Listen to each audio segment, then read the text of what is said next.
Have you ever heard about a Russian soldier singing Anak with tears in his eyes in a small karaoke bar somewhere in Moscow? Sounds crazy, right? But one freezing winter night, something happened that nobody expected. A song written by a Filipino back in 1977 somehow connected two worlds that barely knew each other. Not through politics, not through money, but through music. It all started with a man named Dmitri Vulov, a 43-year-old engineer from St. Petersburg. Before 2020, he didn't even know where the Philippines was. He had never heard of Tagalog or karaoke. But when his company sent him to work in Batangas, his life changed forever.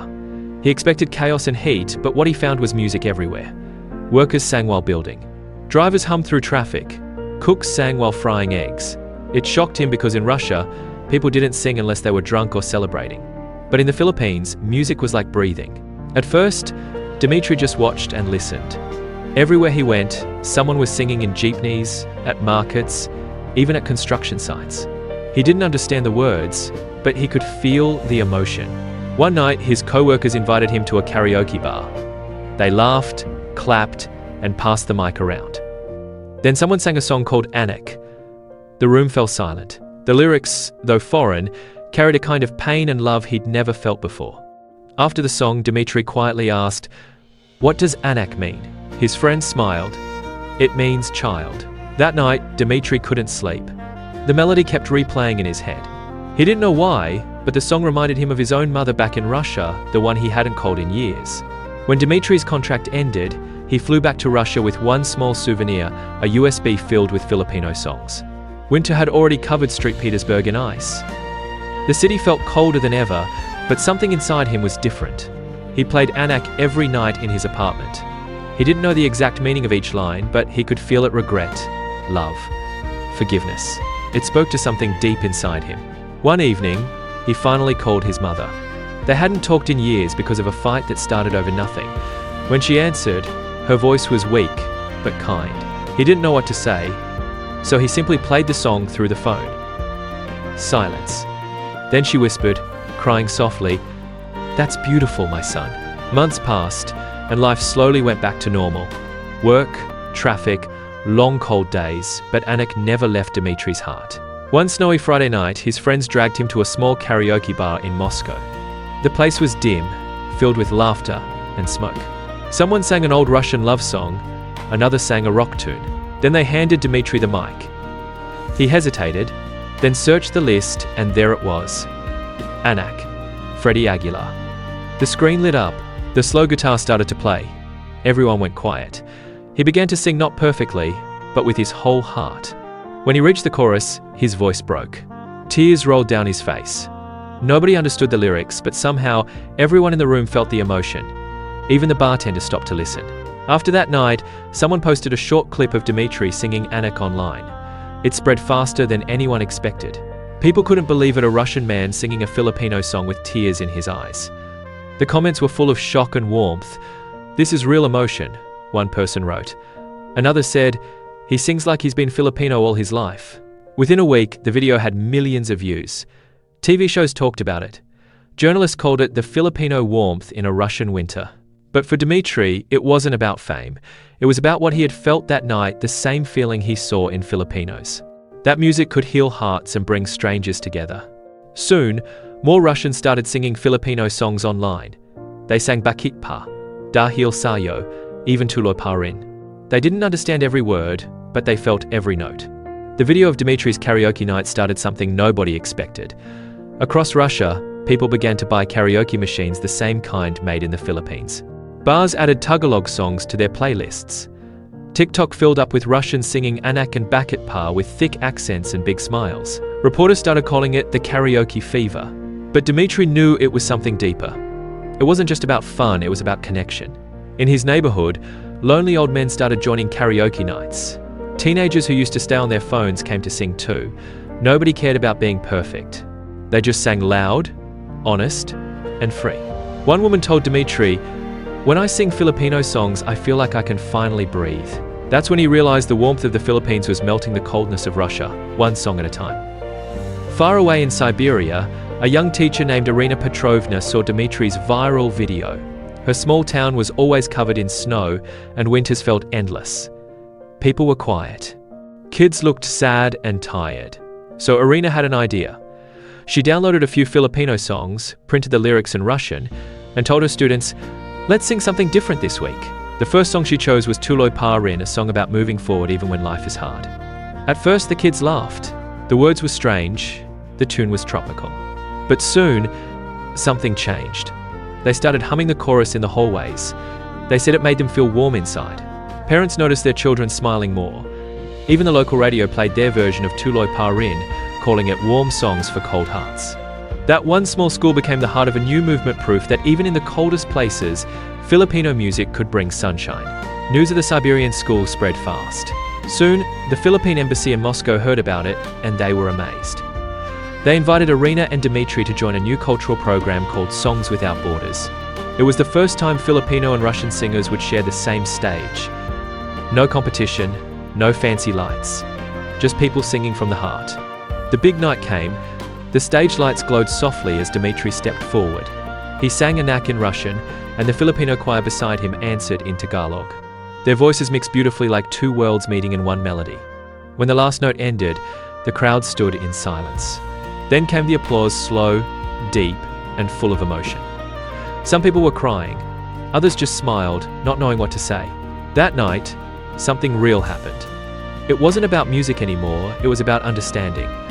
About two nations finally feeling each other's hearts. After that concert, the whole of Russia started talking. TV shows called it the karaoke cure. Psychologists said Filipino songs were helping people fight stress, sadness, and loneliness. Karaoke nights began popping up in hospitals, schools, and even old people's homes. Doctors noticed patients smiling more. Teachers saw shy kids becoming confident. One psychiatrist said, "These songs carry warmth, the kind we Russians have always wanted to show but never knew how." By 2023, every big city, Moscow, St. Petersburg, Siberia, had karaoke communities.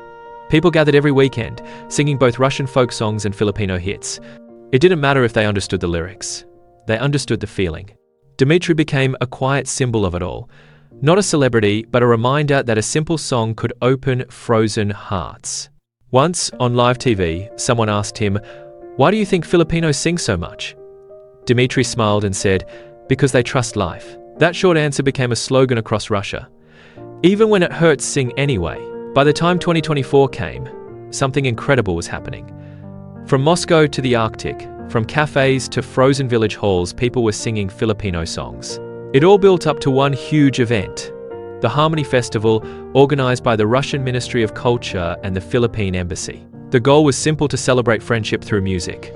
But for Dmitri, it was more than that. It was the moment everything he had learned would come full circle. Red Square sparkled under winter lights. Giant screens showed Tagalog and Russian lyrics side by side. Thousands of people gathered: families, students, soldiers, even priests. Some waved Philippine flags. Others just held microphones, ready to sing. When Dmitri walked on stage, he wasn't alone. Behind him stood Irina and her Siberian students, now famous as the Snow Choir. They wore colorful Filipino clothes, gifts from the community in Manila. The first song began Anak. Dmitri sang the first verse in Russian. The students answered in Tagalog. Their voices blended like one prayer. Then something amazing happened. The whole crowd joined in. Thousands of Russians singing a Filipino song under falling snow. As the last note of Anak faded, the crowd cheered and cried at the same time. It was history, a song from a tropical island melting hearts in frozen Moscow. After the performance, Dmitri walked backstage, still shaking from emotion. That's when an elderly Filipino man approached him holding a small rosary. His name was Ernesto, a retired seaman who had lived in Russia for 30 years. With tears in his eyes, Ernesto said, "When I first came here, no one knew my language. Tonight, everyone sang it. You have no idea what that means." Dmitri stood silent for a moment. He remembered the first time he heard Filipinos sing in Batangas, how they sang even when tired, even when life was hard. Now here in Moscow, that same spirit had spread. The songs that once belonged to the islands had become part of Russia's heartbeat. That night didn't just unite two cultures, it healed something deeper. It reminded Russians that joy isn't the absence of pain, it's the courage to sing through it. After that festival, something quietly changed in Russia. You could feel it in the buses, in the cafes, even in the offices. People smiled a little more. They started greeting each other, laughing, and yes, singing. The government noticed it too. Schools began adding Filipino songs to their music classes. Some teachers even used Tagalog words like salamat and mahal kita to teach kindness. Filipino communities across Russia grew stronger. They weren't seen as foreigners anymore, they were part of the story. In St. Petersburg, someone painted a mural of Dmitri and a Filipino child singing under one umbrella. The caption said, "Different lands, one song." Even in the news, people called it the warmth movement. It wasn't about charity or politics. It was about the human heart and how one melody could teach an entire nation how to feel again. For Dmitri, life slowed down after the fame. He went back to his engineering job, still humble, still quiet. But every weekend, he'd visit the same karaoke bar where it all began, and when he sang Anak, the whole room joined him like family. Months after the Harmony Festival, Dmitri received an unexpected letter. It came from the Philippine embassy, sealed with gold ink. Inside was an invitation to visit the Philippines once more, this time not as an engineer, but as a guest of honor. When he arrived in Manila, cameras followed him everywhere, but he didn't care about fame. He wanted to see the people who first taught him the meaning of music. He returned to Batangas, to the same construction site where it all began. It was different now, new buildings, new workers. But the sound was the same. Laughter, guitars, and karaoke echoing under the Sunday. That night, they held a small gathering under the palm trees. Someone handed Dmitri a mic and said, "Sir Dmitri, one song please for the family."